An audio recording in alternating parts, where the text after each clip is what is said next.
PTSD. You may have heard of this mental illness and thought that it may be something that is service-related or military-related. Although foreign to many of us, it is actually quite common in our daily lives for many people here in the United States have different forms of it. Some are better and some are worse than others. What are common signs and symptoms of PTSD? There are many different forms of PTSD, some mild, some more extreme.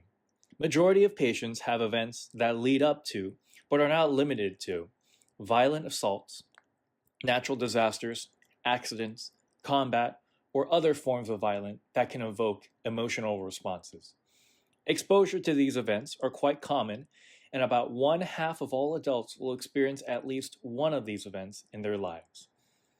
Though they experience the exact same events as people who develop PTSD, each person handles emotional events differently, which can affect the onset of PTSD. Also, another factor is whether they get help before the actual onset of the disease itself. This is why a majority of people do not develop PTSD from a singular event, before or after even treatment. Now, the more common causes of PTSD are oftentimes the event in question. The event must be traumatic enough to the point where long-term memory or reoccurrence of the memory is experienced by the patient. A range of reactions given to past traumatic events such as natural disaster or violence are usually the cause.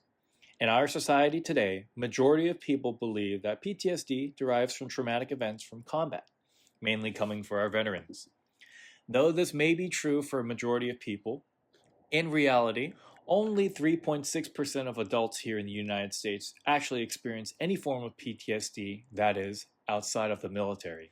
This number and statistic is mainly for men here in the United States, although the number is significantly higher than for women, at around 6%. Although majority of PTSD patients are in their adulthood, meaning past the age of 18, unfortunately, there is a rise of impact for PTSD on children here in the United States. Unfortunately, PTSD in children is a common reoccurrence, with between 1 and 6% of boys developing and 3 to 15% of girls developing PTSD within their adolescence, between the ages of 10 and 17. This equates to around 5.5 million children who call into Child Protection Services each year. Out of the total amount of people who call into Child Protection Services, around 30% of total numbers are about abuse. In that 30%, over half of that is neglect, with the other 25% making out physical and sexual abuse, and the remaining 7% being psychological abuse. Although these numbers are shocking and should not exist in the first place, there are treatments and medications for this disease, with one of the more prominent and the more accessible ones being exercise. Exercise has a direct effect and is related to exercise amount and intensity, meaning the more exercise that is received for the body, the better the outcomes and the better the effect.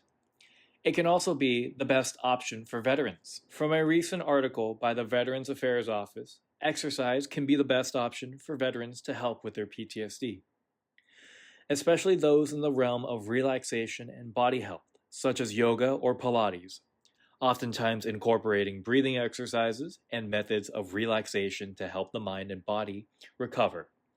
This form of physical and mental assistance and relaxation also promotes the further release of neurotransmitters and serotonin, which can then further treatment for PTSD naturally.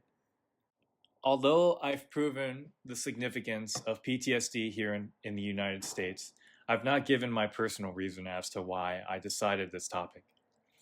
My grandpa was in the military, and my grandmother's father served in World War II. Both have seen different levels of combat, with my great-grandfather seeing more. My grandfather understands the reality of PTSD, as he has friends who have gone through painful memories. But my grandmother, in recounting of her father, never understood or believed in it. Whenever my grandfather would talk about his squad members, he would recount that after their service, they would have PTSD from the multiple battles and skirmishes that they both fought in. Luckily, my grandfather didn't develop any PTSD, though his platoon mates and his friends were less fortunate.